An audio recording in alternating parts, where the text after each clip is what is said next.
అండి, నమస్తే. ఈరోజు రెసిపీ మేక తలకాయ కూర చేసి చూపించబోతున్నానండి. ఈ కర్రీని నేను మా అమ్మమ్మ దగ్గర నేర్చుకున్నాను.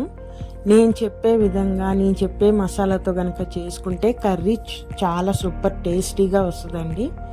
అంతేకాకుండా చాలా ఈజీగా కూడా ప్రిపేర్ చేసుకోవచ్చు. ఈ టేస్టీ అయిన కర్రీని మనం చపాతీలోకి, పూరీలోకి, రైస్లోకి, అలాగే రాగి సంగట్లోకి కూడా తీసుకోవచ్చండి. చాలా బాగుంటుంది. మరి అంత ఈజీ అయినా టేస్టీ అయినా సండే స్పెషల్ కర్రీని ఎలా చేయాలో ఏంటో మీకు కూడా చూపిస్తాను. నా కిచెన్లోకి వెళ్ళిపోదాం పదండి. ముందుగా నేను ఇక్కడ తలకాయ కూరని తీసుకొని శుభ్రంగా వాష్ చేసేసి దానిలోకి ఉప్పు, పసుపు, కారము, 2 స్పూన్ల అల్లం చిన్నులపై పేస్ట్ వేసేసి ఒక 4 విజిల్స్ వచ్చే వరకు ఉడికిచ్చి రెడీగా పెట్టేసుకున్నానండి. దీని పక్కన పెట్టేసుకొని ఇప్పుడు ఈ కర్రీకి కావలసిన ఉల్లిపాయలు, టమాటాని 3 ఉల్లిపాయలు తీసుకున్నాను, ఒక 5-6 పచ్చిమిరపకాయలు, ఒక టమాటా తీసుకున్నాను. వీటిని మనము ఒక సన్న ముక్కలుగా కట్ చేసేసుకొని మిక్సీ వేసేసుకోవాలండి. గ్రైండ్ చేసుకొని పెట్టుకోవాలి పేస్ట్ లాగా. కొంచెం కచ్చా పచ్చాగానే మనం గ్రైండ్ చేసుకోవాలి. అలాగే దీంట్లోకి వేసుకునే మసాలా అండి, గరం మసాలా, ఇదే మెయిన్. దీనిలోకి ధనియాలు, ఎండు కొబ్బరి, చెక్క, లవంగాలండి. వీటిని ఇప్పుడు మనము డ్రై రోస్ట్ చేసుకొని పౌడర్ రెడీ చేసుకున్నాము. ముందుగా స్టవ్ వెలిగించేసుకొని ఒక బాండీ పెట్టేసుకుంటున్నాను. దీనిలోకి ధనియాలు వేసేస్తానండి. ఎటువంటి ఆయిల్ వేయట్లేదు, డ్రై రోస్ట్ చేస్తున్నాను మొత్తము.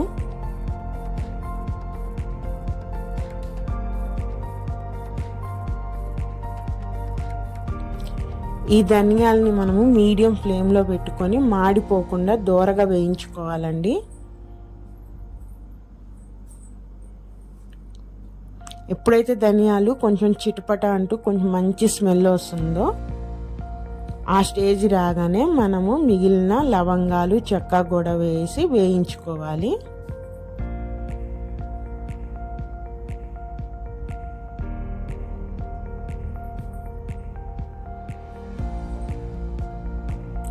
ధనియాల్ని, చెక్క, లవంగాల్ని తిప్పుతా 1 నిమిషం పాటు వేయించేసి ఇంకా స్టవ్ ఆఫ్ చేసేయాలండి. ఆ వేడికే అవి మొత్తం వేగిపోతాయి.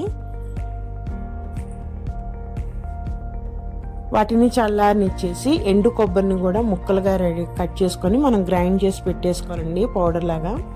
ఇప్పుడు మనము కర్రీ ప్రిపేర్ చేసుకోవడానికి నేను ఒక హండీ తీసుకున్నాను. పొయ్యి మీద పెట్టేసుకొని ఇప్పుడు ఆయిల్ వేసుకుంటున్నానండి. ఒక 2 టేబుల్ స్పూన్స్ ఆయిల్ తీసుకుంటున్నాను నేను ఇక్కడ.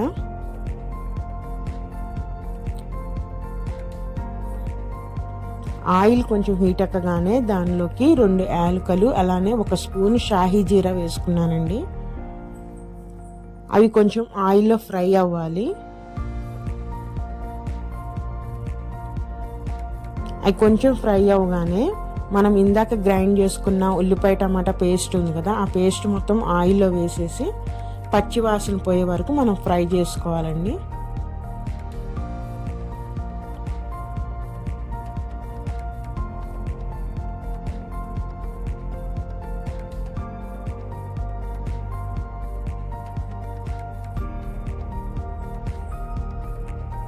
బాగా ఆయిల్లో ఆ మసాలా మొత్తం ఫ్రై అవ్వాలి.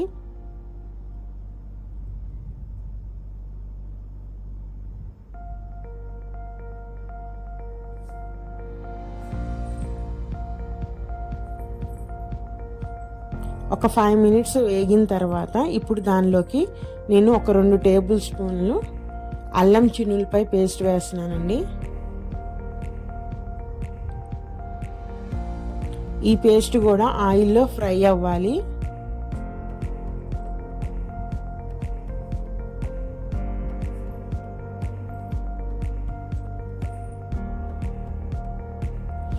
మూత పెట్టేసి నేను మీడియం ఫ్లేమ్లో పెట్టించుకొని ఒక 5 నిమిషాలు మగ్గించుకుంటున్నానండి మసాలా మొత్తము.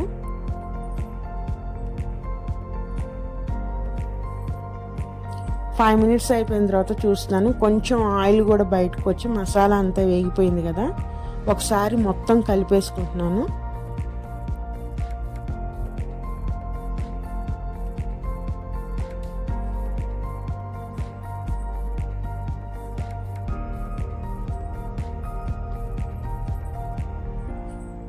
ఇప్పుడు దీనిలోకి మనం ముందుగానే ఉడకబెట్టి రెడీగా పెట్టుకున్న ఆ తలకాయ కూర మొత్తము ఇది కర్రీలో వేసేయాలండి, ఆ మసాలాలో వేసేయాలి మొత్తము. ఈ మసాలా అంతా కర్రీలో కలిసేటట్టు బాగా కలుపుకోవాలండి.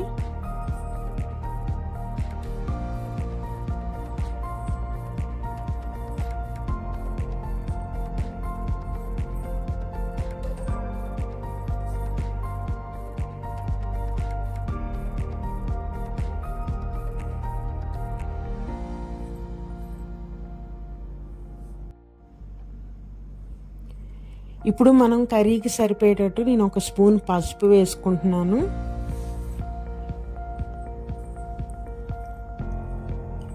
అలాగే కారం అండి. మనకి తలకాయ కూర అనేది కొంచెం ఘాటుగానే కావాలి కాబట్టి నేను ఇక్కడ కారము ఒక 4 స్పూన్స్ వరకు వేసుకుంటున్నాను. అలాగే గరం మసాలా వేసుకునేటప్పుడు కూడా మనం లవంగాలు కొంచెం రెగ్యులర్గా వేసుకునే కాకుండా కొంచెం ఎక్కువ వేసుకుంటే కూరలో ఘాటు అనేది బాగుంటుందండి. తలకాయ కూర ఎప్పుడు మనకి ఘాటుగా ఉంటేనే రుచి బాగుంటుంది.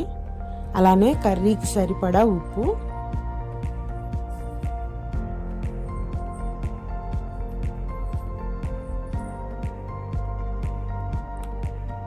ఇవన్నీ కర్రీలో మిక్స్ అయిపోయేటట్టు బాగా కలిపేసుకోవాలండి మనము.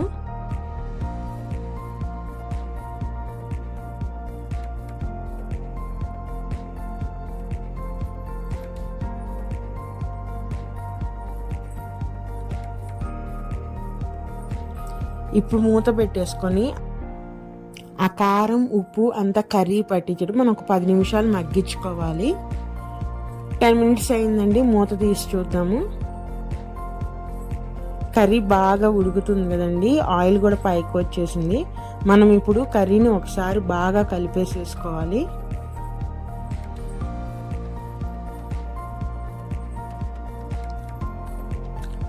ఇప్పుడు ఈ కర్రీలోకి మెయిన్ ఇంగ్రీడియంట్ గరం మసాలా. ఈ గరం మసాలాతోనే కర్రీ టేస్ట్ వచ్చేస్తుందండి. నేను ఇక్కడ గరం మసాలాని ఒక 3 స్పూన్లు వేసుకుంటున్నాను. ఒకసారి మసాలా అంతా కర్రీలో కలిసిపోయేటట్టు మొత్తం కలిపేసుకుంటున్నాను.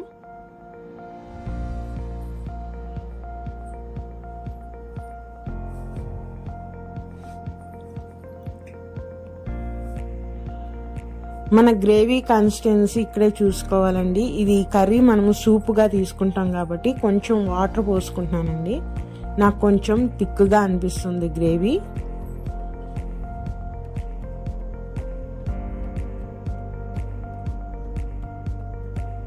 వాటర్ పోసుకున్నాం కదా, ఇప్పుడు ఒక్కసారి కలిపేసుకొని మనము మూత పెట్టేసుకొని మీడియం ఫ్లేమ్లో 10 నిమిషాలు వదిలేసేయాలండి. అప్పుడు ఆ మసాలా ఉప్పు కారం అన్నీ కర్రీకి పడతాయి, సూప్ కూడా చాలా రుచిగా వస్తుందండి. అప్పుడు 10 మినిట్స్ అయిపోయింది. ఒకసారి మనం కర్రీ అంతా కలుపుకొని చూద్దాము. ఇప్పుడే టేస్ట్ చూసుకోవాలండి. ఒకసారి సాల్ట్ చెక్ చేసుకున్నాము. సాల్ట్ ఏమన్నా తగ్గితే ఇప్పుడు మనం వేసేసుకోవచ్చు. కరెక్ట్గా సరిపోయిందండి సాల్ట్ అది. ఫైనల్గా ఇంకా ఇప్పుడు ఇది మటన్ కర్రీ కాబట్టి కంపల్సరీగా పుదీనా వేసుకోవాలండి. నేను ఇక్కడ ఒక గుప్పెడు పుదీనా ఆకులు వేసుకుంటున్నాను. అలాగే కొంచెం కొత్తిమీర వేసుకుంటున్నానండి. వేసుకొని కలిపేసేసుకొని 1-2 నిమిషాలు మనము మూత పెట్టుకొని ఉడికిచ్చేసుకోవాలి. అప్పుడు ఆ పుదీనా ఫ్లేవర్ కూడా మన కర్రీకి పడుతుందండి. 2 మినిట్స్లో మన కర్రీ రెడీ అండి. ఇదేనండి మరి ఈరోజు వీడియో. మటన్ కర్రీకి ఏమాత్రం తగ్గని ఈ తలకాయ కూర మీరు కూడా ఒకసారి ట్రై చేసి చూడండి. టేస్ట్ చాలా బాగుంటుంది. నా వీడియోస్ కనుక నచ్చితే ప్లీజ్ సబ్స్క్రైబ్ మై ఛానల్.